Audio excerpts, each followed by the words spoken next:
মোর ওপর ছোটবেলা থেকে নানা অন্যায় হয়েছে। নানা লোক মোর ওপর নানান অন্যায় করেছে। তখন মো জানতাম না কি করে অন্যায় প্রতিবাদ করতে হয়।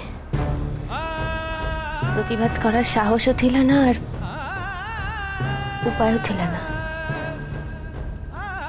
তাই আজই মু ঠেকে ঠেকে শিখেছি যে যখন কোনো মনীষী অন্যায় প্রতিবাদ না করে তখন তার উপর অন্যায়টা আরো বেড়ে যায়।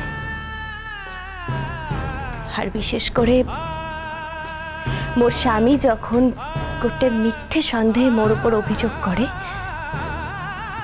তখন মো যদি প্রতিবাদ না করি তাহলে জীবনে আরো বড় একটা অন্যায় করে ফেলবো নীল। তাই মু প্রতিবাদ করছি। ওর বিশ্বাস ছিল যে গোটে দিন তো আমি ঠিক বুঝতে পারবে যে মু কোনোছি ভুল করিনি। কিন্তু আর গোটে কথা তোমাকে আজি বলি। তুমি হয়তো মনে করছো যে মু যা করছি ভুল করছি, ঠিক সেই জন্য তুমি আরেকটা ভুল করতে ছুটে চলেছ। ভেবে দেখো তো, তুমি যা করছো তাই কি ঠিক করছো? কি করছি? আর তুমি যে এতগুলো বাণী আমাকে শোনালে কেন? তুমি তো বললে আশি দিদির সঙ্গে তোমরা দেখা হয়, ওর সঙ্গে তুমি কথা বলো। আর মু তো দেখলাম সেদিন তুমি আশি দিদিকে এই ঘরটাতে নিয়ে চলে এলে। বড় মা যদি সেপাটে না থাকতো তাহলে আরো কিছুক্ষণ থাকতো, বলা তো যায় না।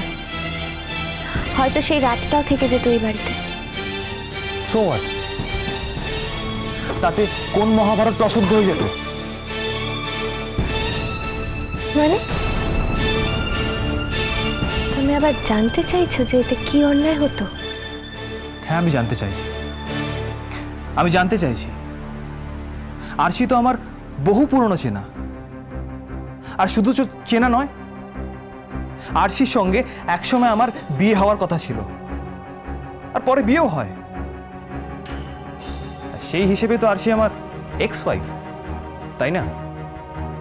আর আমার এক্স ওয়াইফ যদি কোনো কারণে আমার কাছে দু একদিন থাকতে চায়, তাতে কিন্তু সত্যি কোনো মহাভারত অশুদ্ধ হয়ে যায় না কাজল।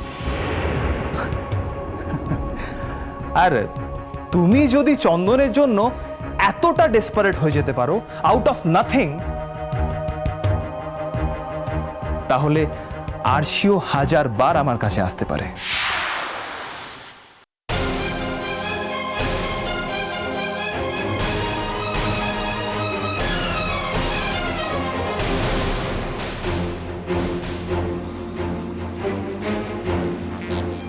আচ্ছা নীল,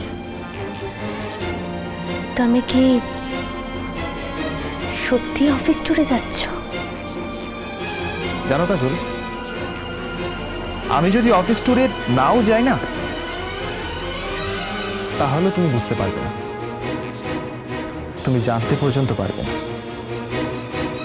তোমাকে আমার মুখের কথাতে বিশ্বাস করতে হবে। আমি তোমাকে বিশ্বাস করি আর করতেও চাই। তোমার মুখে যা বলবে আমি তাই মেনে নেব। কাজল, বিশ্বাসটা কোনো ওয়ান ওয়ে ট্রাফিক নয়। বিশ্বাস আমিও তোমাকে করতাম, কিন্তু আজ আর করি না। তাই তোমার বিশ্বাস রাখার দায় আমার নয়। ও, তার মানে তুমি অফিস ট্যুরে যাচ্ছ না? তুমি কি আরশির সঙ্গে ঘরে যাচ্ছ?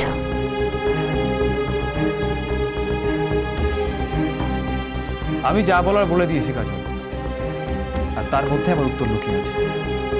চাইলে খুঁজে নাও, কিন্তু বারবার আমাকে এক প্রশ্ন করো না, আর করলেও জবাব পাবে না তুমি। তুমি যদি আরশির সঙ্গে আবার তোমার জীবনকে জড়াবে, তাহলে তোমার জীবনে মতে কাহিকে ফিরিয়ে আনলে আর ধরে রাখতে চাইলে নীল? ମୁଁ ତ জোর করে তোমার পাখরে আসিনি। সত্যি যদি তুমি আশির পাখরে গিয়ে থাকো তাহলে মতে ছেড়ে দাও নীল। এই অপমানটাও ମୁଁ মেনে নেব না। আজ নয় কাল ମୁଁ ঠিকই জানতে পারিবি তুমি কুয়ারে যাইছিলা। আর তারপর যদি দেখি তুমি সত্যি আশির সঙ্গে ছিলে বা আশির সঙ্গে যোগাযোগ রাখতে চাও তাহলে মোর সঙ্গে যোগাযোগটা তোমার বন্ধ করতে হবে।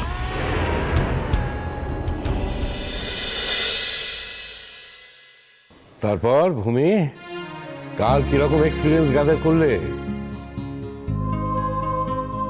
দূর আর বলো না তো দাদু ভাই, এত কষ্ট করে অত দূর গেলাম, গিয়ে দেখি পুরো বাড়ি লক এন্ড কি। যেমন আমাদের আপত্তিতে গেছো তেমনি ঠিক হয়েছে। ওমা, আপত্তির কথা কি বলছো? আপত্তি করার সুযোগ পেলাম কই? আমাদের তো না বলেই গেছে, জানলে যেতে দিতাম নাকি? আমি তো মনে মনে চেয়েছিলাম যেন ও না যায়, সেজন্যই তো বাড়িটা লক অ্যান্ড কি ছিল। ঠিক হয়েছে। ମୁଁ তো জগন্নাথের পাখরে প্রার্থনা করছিলাম যাতে কাজটা না হয়। এইটা কিন্তু অন্যায়। ভূমিটা কাল প্রথম গেল, তোমরা এরকম কথা বলছো।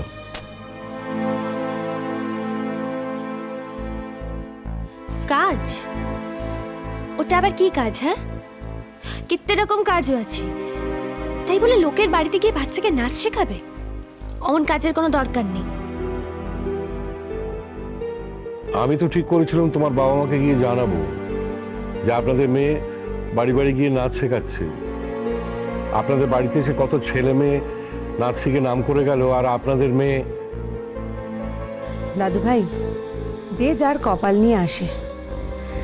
আমি কি কোনোদিনও ভেবেছিলাম বলো আমার জীবনটা এভাবে ঘুরে যাবে?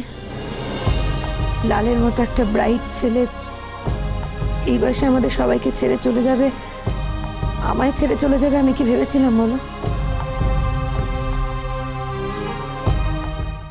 আর শুধু টাকা পয়সা নয় গো দাদু ভাই, বাচ্চাদের সঙ্গে থাকলে নিজের মনটাও একটু ভালো লাগতো। আমার তো আর সেই সুখটা নেই। ওই বাইরে ঘুরলে নিজের কষ্টটা ভোলা যায়।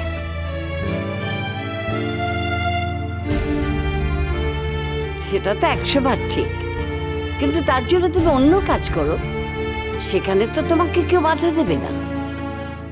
দেখো ভূমি, তোমাকে একটা কথা বলি, তুমি তো আমার জীবনের সব কথাই জানো।